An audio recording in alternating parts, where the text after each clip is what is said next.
Israeli Prime Minister Benjamin Netanyahu, in a one-month update on the conflict with Hamas, firmly refused a ceasefire and insisted on the release of hostages by Hamas before fuel delivery to Gaza.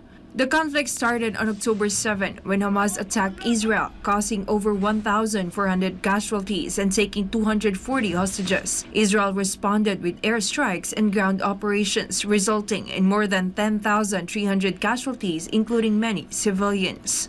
Despite international calls for a ceasefire, Netanyahu remained firm. The United Nations and the World Health Organization expressed concerns about the rising number of child casualties. The International Committee of the Red Cross also voiced alarm about civilian suffering, particularly children with severe burn injuries. Netanyahu issued a warning to Hezbollah regarding a potential new front in the conflict, with Israel deploying tanks along the border and clashes with Hezbollah fighters.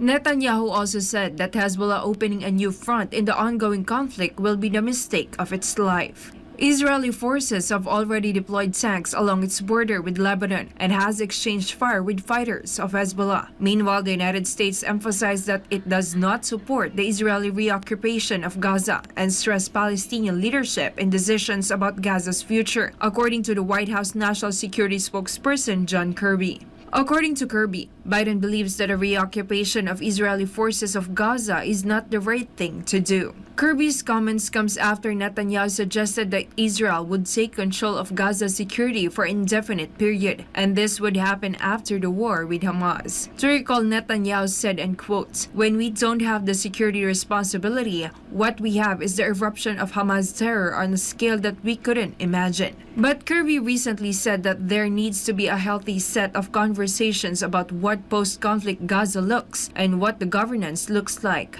Meanwhile, Abdel Latif Al-Qanu, a spokesperson of Hamas, rejected the proposal. In a Telegram post, the Hamas spokesperson said, and quotes, "What Kirby said about the future of Gaza after Hamas is a fantasy. Our people are symbiotic with the resistance and only they will decide their future." Reporting, this has been Jayne Codnita, SMNI News.